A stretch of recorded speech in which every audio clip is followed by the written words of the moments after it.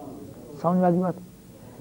یہ آیت جو ہے یہ منکرین حدیث کے خلاف آپ پیش کر سکتے ہیں۔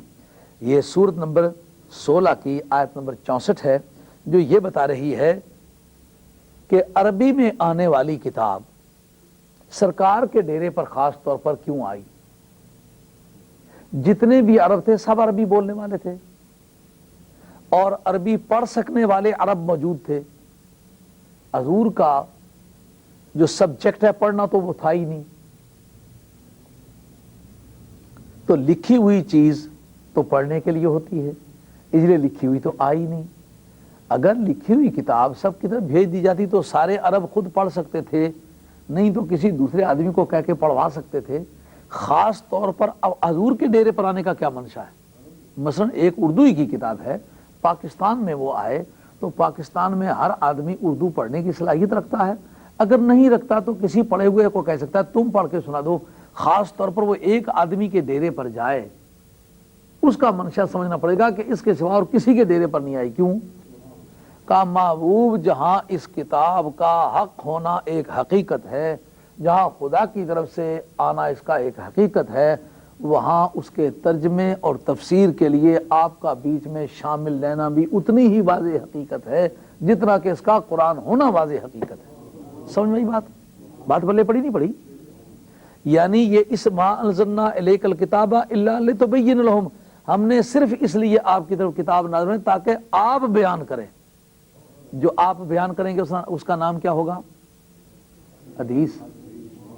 تو پھر جو آدمی حدیث کا منکر ہے وہ اس آیت کا منکر ہے، تو جو کسی بھی ایک آیت کا منکر ہو وہ کافر ہو جاتا ہے۔ سمجھو بات؟ منکرین حدیث کو کیوں اسلام سے خارج تسلیم کیا جائے گا؟ کہ وہ قرآن کے منکر ہیں۔ قرآن کہتا ہے وَمَا يَنطِقُ عَنِ الْهَوَىٰ إِنْ هُوَ إِلَّا وَحْيٌ يُوحَىٰ، میرا محبوب کوئی بات بھی نہیں کرتا جب تک اس کی طرف وحی نہ کی جائے۔ اس لیے اسلامی عقیدہ یہ ہے کہ نبی پاک علیہ الصلوۃ والسلام کی جو پرائیویٹ باتیں ہیں وہ بھی نبی پاک علیہ الصلوۃ والسلام کی وحی الہی ہے۔ تو جو ایک وحی کا قائل ہو دوسرے وحی کا منکر ہو تو وحی کا منکر تو ہے۔ اَفَتُؤْمِنُونَ بِبَعْضِ الْكِتَابِ وَتَكْفُرُونَ بِبَعْضٍ، یہ بھی کفریات کی ایک قسم ہے۔ اچھی طرح سے متوجہ کر سنو، یہ بھی کفریات میں سے ایک کفر کی قسم ہے۔ کیا؟ کہ بعض کتاب کے کچھ حصے پر ایمان لینا اور کچھ پر نہ ایمان لانا، مان لینا لیکن کچھ کو نہ ماننا، اس کی زد میں آئے گا یہ بات۔ منکر حدیث جو حدیث کا ٹوٹلی منکر ہے وہ مسلمان نہیں تسلیم ہوگا، اس لیے کہ قرآن کہتا ہے ہم نے صرف اس لیے آپ کی طرف کتاب نازل فرمائی ہے تاکہ آپ لوگوں کو بتائیں۔ تو جو آدمی قرآن مجید کے سمجھنے کے لیے سرکار کی ضرورت کو محسوس نہیں کرتا، معلوم ہوتا ہے کہ قرآن مجید کے نزول کے منشا کا منکر ہے۔ قرآن تو اتارا ہی اس لیے گیا ہے عربی، لیکن ہر عربی اپنی مرضی کے مطابق پھر اس کا ترجمہ کرے گا؟ نہیں، عربی ہو کر مرضی تیری ہوگی، جو تو ترجمہ کرے گا وہ ترجمہ ہوگا، جو تو تفسیر کرے گا وہ تفسیر ہوگی، جس لفظ کے معنی جو تو کر دے گا وہی معنی اس کے تسلیم ہوگا۔ سمجھا جی بات؟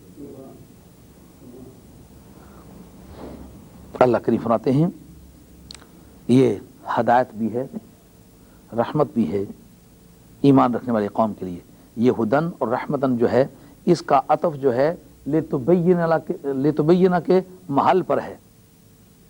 اب عربی قواعد کا جاننے والا آدمی اس میں آئے نا، اس کے محل پر عطف ہونے کا یہ معنی بنتا ہے کہ قرآن مجید میں جو ہدایت ہے وہ اگر ملے گی تو صرف اسی کو ملے گی جو کیئر آف محمد مصطفیٰ علیہ السلام آئے گا، اور جو اس کے اندر رحمت ہے وہ بھی اسی کو ملے گی جو تیری معرفت آئے گا، جو تجھے بیچ میں سے نکال کے آنا چاہے اس بارگاہ میں اس کی کوئی گنجائش نہیں۔ بخدا خدا کا یہی ہے در، نہیں اور کوئی مفر مقر، جو وہاں سے ہو یہیں آ کے ہو، جو یہاں نہیں تو وہاں نہیں۔ لا ورب العرش، جس کو جو ملا ان سے ملا۔ اعلیٰ فاضل ذریف فرماتے ہیں لا ورب العرش، جس کو جو ملا ان سے ملا، بٹتی ہے کونین میں نعمت رسول اللہ کی۔ گرمی قیامت میں جتنے بھی انعامات ہوں گے سرکار کی معرفت ہوگی۔ جو فیصلے کا آخری فیصلے کے دن ہے، اس دن یہ ساری حقیقتیں واضح ہو جائیں گی۔ ہماری یہ تحقیق ہے الحمدللہ کہ قیامت کے میدان میں کوئی نعمت پروردگار جو جنت کے نام سے ہے، جنت کی نعمتوں کے نام سے ہے، خدا کی رحمت کے نام سے ہے، خدا کی مغفرت کے نام سے ہے، خدا کے فضل کے نام سے ہے، وہ کہہ رہا محمد مصطفیٰ علیہ السلام لا ورب العرش، جس کو جو ملا ان سے ملا، بٹتی ہے کونین میں نعمت رسول اللہ کی۔ واللہ انزل من السماء ماء فاحیا به الارض۔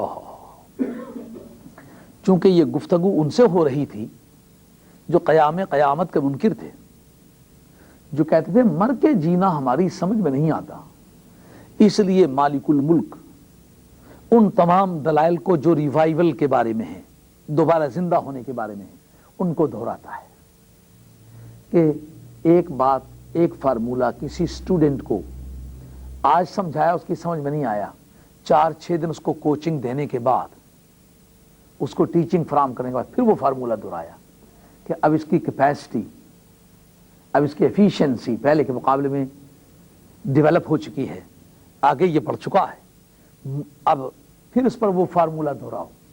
اس ضابطے کے مطابق پروردگار کہتے ہیں واللہ انزل من السماء ماء، اللہ ہی نے آسمان سے پانی نازل کیا ہے، یعنی پانی کشش جرے ثقیل، ثقالت تو اس میں ہے، تو ثقیل چیز کو تو نیچے آنے کی عادت، اوپر کس طرح کسی نے سنبھالے رکھا ہے؟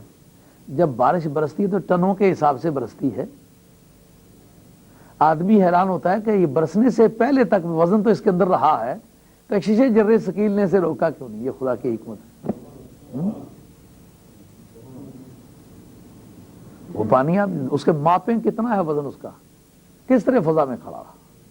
آسمانوں کی طرف سے پانی نازل کیا ہے اور زمین مردہ کو بنجر بن چکنے کے بعد پھر اس کو زندہ کیا۔ یہ تمہارے سامنے شہادت مرنے کے بعد زندگی کی ہے کہ نہیں؟ گھاس مٹ گئی تھی دوبارہ بنی ہے کہ نہیں؟ پھول، پنکھڑیاں، پتیاں، کونپلیں، ڈنٹھل، شگوفے، کلیاں، کلیوں کے ریشے، ان کا وجود ختم ہو گیا تھا کہ نہیں؟ دوبارہ کس طرح سے ایک خشک زمین سے مٹی، کوئی پھول کا نشان نہیں رہا، سبزے کا نشان نہیں رہا۔ آپ کو اپنے وطن کی باتیں یاد ہے کہ نہیں یاد؟ زمین تانبے کی طرح گرم ہو رہی ہوتی ہے جون جولائی میں۔ اگر کوئی آدمی چھاتا لیے بغیر 2-4 میل سفر کرے تو گھر والے پہچاننے سے عاجز ہو جاتے ہیں۔ آدمی اچانک سفر سے آ کے گھر پہنچے تو گھر والوں کو بھی پہچاننے میں آدمی کی دقت ہوتی ہے۔ واہ محبوب کبھی آپ کی تعلیمات پر قربان۔ سرکار نے فرمایا کو آدمی سفر پر جائے تو گھر جانے سے پہلے اسے مسجد میں جانا چاہیے۔ کیوں بھائی؟ کہا وضو تازہ کرے، نفل 2 پڑھے۔ یہ سفر سے واپس آنے کے بعد برکت کا ذریعہ ہوگا۔ گھر جائے گا، گھر میں برکت جائے گی، لیکن مصلحت کیا ہے کہ ممکن اسی گرم سیدھا ہی گھر میں جائے تو اتنی گرمی کی حالت میں ممکن گھر والوں سے لڑ پڑے۔ گھر والوں کو کچھ قصور نہیں، تکلیف خود کو ہے، لیکن گھر والوں سے لڑائی شروع ہو گئی ہے۔ دوسرا یہ ہے کہ ممکن ہے گھر والے دیکھ کے اتنے وحشت زدہ ہو جائیں، پھر زندگی میں 100 مرتبہ بھی وہ دولہا بن کے آئے، گھر والے نہ قبول کریں۔ تو آئے گا جو گرد سفر ہوگی ذرا اسے جھاڑے گا، وضو تازہ کرے گا، تازہ دم ہو جائے گا، کچھ اللہ اللہ کرے گا، چہرے پر نور آئے گا، برکت آئے گی، کچھ ریسٹ کر جائے گا، کچھ سفر کی گرمی کم ہو جائے گی۔ گھر جائے گا تو آدمی کی طور پر نارمل ہوگا، نہیں تو پہلے تو آگ کا پتلا بنا ہوا ہے، اسی حالت میں گھر جائے نہ جانے کیا کر ڈالے۔ تو یہ بات آپ دیکھتے ہیں جس ملک میں اتنی گرمی ہوتی ہے، جیکب آباد کا رہنے والا اس سے پوچھو جون جولائی کسے کہتے، ملتان کا رہنے والا اس سے ترجمہ پوچھو جون جولائی کسے کہتے۔ اللہ حافظ دلی میں ہم لوگ ہوا کرتے تھے تو دوپہر سے پہلے یہ اب تو سنا ہے وہاں عمارتیں بن گئی ہیں، لیکن دلی کی شاہی مسجد کے سامنے قلعے تک یہ درمیان میں کسی زمانے میں تاریخ بتاتی ہے کہ شاہی خاندان کے محلات پہ بلڈوزر لگا کے ان کو زمین سے ہموار کر دیا گیا تھا، یعنی مسلمانوں کے تاریخی نشانات کو ختم کر دیا گیا تھا۔ تو وہاں اس وقت ہم نے باغ ہی دیکھے، باغ بنے ہوئے تھے اور اس میں کالی مرچوں کے پودے پیڑ لگے ہوئے تھے۔ صوفی سرمد صاحب رحمۃ اللہ کا مزار شاہی مسجد کے سامنے تھا، تو ان میں پانی تقریباً فٹ پانی باغوں میں کھڑا کر دیا جاتا تھا، لیکن دوپہر تک مکمل طور پر وہ پانی خشک ہو جاتا اور اس کے بعد وہ زمین گرم ہونے لگتی تھی، اتنی گرمی ہوا کرتی۔ تو زمین جب مکمل طور پر وہ ساری سبزیاں ہضم کر جاتی، کوئی نشان باقی نہیں رہتا، اس سے دوبارہ گھاس پیدا کرنے والا پھول، پنگڑیاں، پتیاں، کونپل، ڈنٹلیں، پیڑ، درخت، کونپل، شگوفے، ڈنٹل کون پیدا کرتا ہے؟ کہا جس نے یہ تمہارے سامنے اپنی قدرت کے کرشمے دکھلائے ہیں وہ تمہیں دوبارہ نہیں بنا سکتا، یہ بھری کائنات بنا سکتا، تمہیں نہیں بنا سکتا۔ تم اپنے آپ کو اتنا پیچیدہ بات کیوں سمجھ بیٹھے ہو؟ ایک آدمی کے بنانے کے مقابلے میں ایک جو گھاس کی پتی ہے، بتاؤ اس میں کم حکمت خرچ ہوتی ہے؟ گھاس کی پتی کے جو ریشے ہیں، اس پھول کے ریشے کیا کہنے، تیرے عشق کے دھارے چھوٹے ہیں، اس پھول کے ریشے کیا کہنے، تیرے عشق کے دھارے چھوٹے ہیں، اور یہ کلیاں جو پھول بنی ہیں دل کے چھالے پھوٹے۔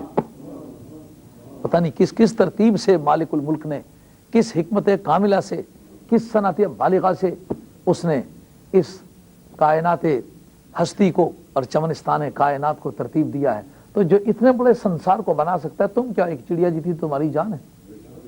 یہ آل مکہ کو واس تھا کہ سنبھلو سنبھلو اور پھر سنبھلو، دیکھو ہر موسم کی آتی بہاریں مرنے کے بعد زندگی کی شہادت دیتی، اور تمہارے سامنے اٹھنے والے جنازے اس بات کے گواہ بنتے ہیں کہ تم نے بھی ایک دن مرنا ہے۔ دشمن مرے تے خوشی نہ کریے، سجنا بھی ٹر جانا، دیگر اتے دیو محمد اوڑک نو ڈب جانا، لکھ ہزار بہار حسن دی، خاکو وچ سمانی، لا پریت محمد بخشا جگ وچ رہی کہانی۔ تمہارے سامنے روزانہ بادشاہوں کے تکے بوٹیاں اکٹھے ہو کے میت کے لیے بھی نشانات محض مفروضے ہی رہ جانا، یہ تھوڑی عبرت پذیری کی بات ہے؟ بادشاہوں کے جنازے فضا میں پھرنا اور زمین پر قبر کی جگہ بھی ملنے کے لیے دقتیں ہونا، کبھی ایک حکومت سے بھیک مانگنا، یارو اس جہاں اترنے دو۔ لوگ کہتے ہیں نہیں، سیاسی مزاحمت اتنی ہے کہ تمہاری قبر کے لیے جگہ دینے میں کی گنجائش نہیں بنتی، خدا کی زمین تنگ ہو گئی ہے، ٹنوں کے حساب سے سونا ہے مگر قبر کے لیے جگہ نہیں مل رہی۔ یہ عبرت کے لیے تھوڑی بات ہے؟ جن کے نام کے نعرے لگیں اور ملک میں دھومیں مچیں، لوگ تلواریں لے لے کے، گولیاں لے لے کے ان پر جانیں قربان کرنے کے لیے تیار ہوں، پھانسی لگ جائیں کوئی اف تک نہ کرے، یہ نصیحت کے لیے کافی نہیں ہے؟ توبہ کا وقت ہے، سچے دل سے خدا کی بارگاہ میں توبہ کرو اور اللہ کی بارگاہ میں جھکنے کی ضرورت ہے۔ بادشاہ ہو کے بھی مرنا ہے، گدھا ہو کے بھی مرنا ہے، کروڑوں روپے کا مالک ہو کے بھی مرنا ہے، مفلس و قلاش ہو کے بھی مرنا ہے۔ خدا کی رضا پر پیسہ خرچ کرو، خدا کی رضا پر وقت خرچ کرو، خدا کی رضا پر صحت خرچ کرو، خدا کی رضا پر علم خرچ کرو، خدا کی رضا پر اپنے بازو خرچ کرو۔ لا پریت محمد بخشا جگ وچ رہی کہانی۔ وہ لوگ سرخرو ہیں جن کا پیسہ رہے خدا میں خرچ ہوا، صحت رہے خدا میں خرچ ہوئی، خون رہے خدا میں خرچ ہوا، صلاحیتیں رہے خدا میں خرچ ہوئیں۔ تو مالک الملک کہتے ان فی ذلک لآیۃ لقوم یسمعون، جو گوشے شنوا رکھتی ہے، جو قوم گوشے ہوش رکھتی ہے، ان باتوں کے لیے، ان وعظوں میں، ان لیکچروں میں ان کے لیے ایک نشانی ہے، ایک نصیحت ہے۔ ہاں اگر کوئی بندہ نصیحت کی غرض سے بات نہ سنے تو پھر تو نبی کی بات بھی لوگوں نے سن کر کے مذاق ہی سمجھا ہے۔ مذاق تو نہیں تھا، یہ اس آدمی کی نادانی تھی، اس نے مذاق سمجھا۔ پھول کی پتی سے کٹ سکتا ہے ہیرے کا جگر، پھول کی پتی سے کٹ سکتا ہے ہیرے کا جگر، پر مرد ناداں پر کلام نرم و نازک بے اثر۔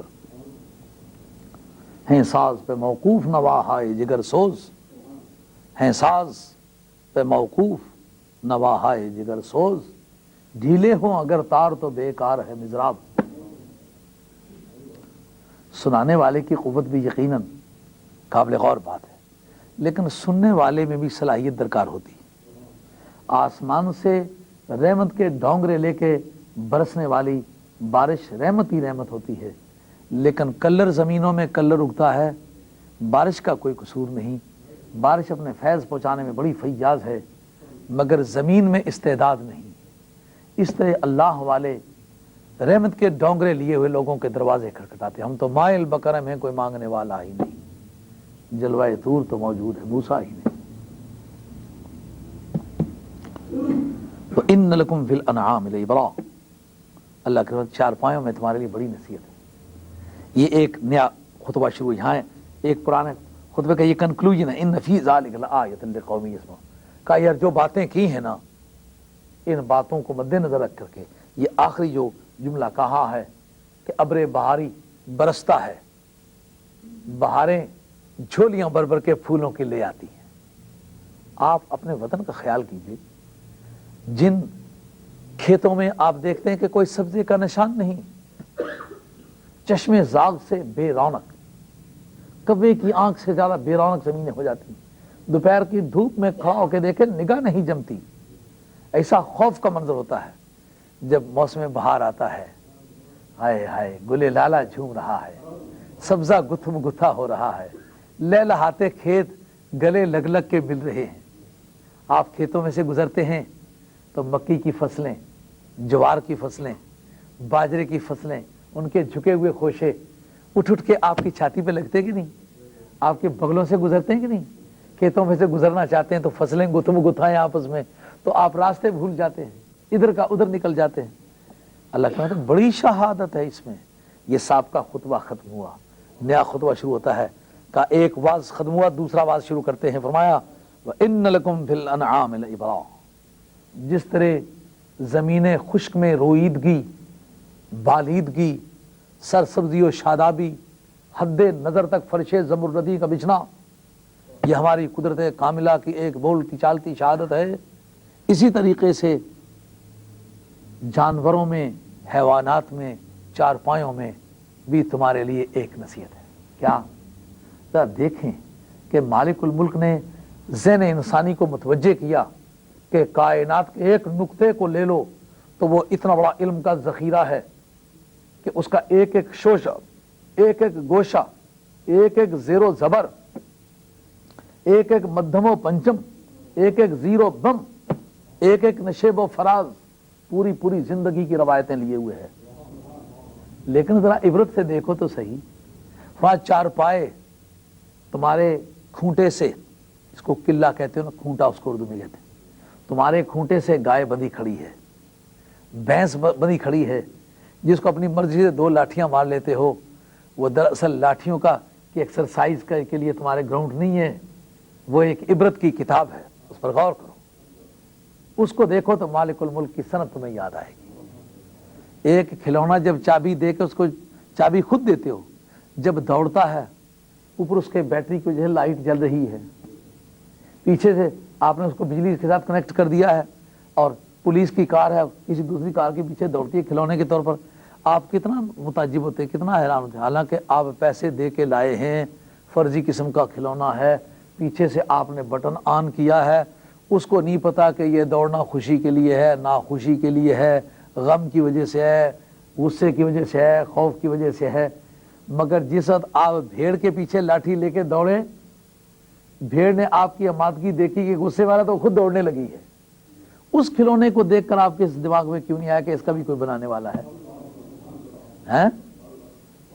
بلی کو آپ نے گھور کے دیکھا، دوڑ کے جست لگا کے درخت کے اوپر چڑھ کے بیٹھ کے جا کے دور کے دیکھنے لگی، جب تک اس کی اپروچ میں، اس آپ کی اپروچ میں وہ تھی، اس وقت تک خوف زدہ تھی، اب وہ سمجھتے ہیں درخت پر اتنا تیزی سے نہیں چڑھ سکتا، تو وہاں بیٹھ کے بڑے اطمینان سے آپ کو گھور گھور کے دیکھتی ہے۔ آپ اس پولیس کی کار کے کھلونے کو غور سے آپ نے دیکھا ہے، اس بلی کو کیوں نہیں توجہ سے دیکھا؟ وہ بھی اس مالک الملک کی صنعت کی شاہکاروں میں سے ایک چیز ہے۔ بھمرے دیکھتے ہیں، کالے رنگ کے بھمرے، وہ کبھی ایک پھول پہ جا کے بیٹھتا ہے، گوں گوں گوں گوں گوں کرتا ہے۔ ممکن ہے آپ کو اس کو نے کبھی اپیل نہ کیا ہو۔ ایک درویش تھے خواجہ کلیامی کے مرید،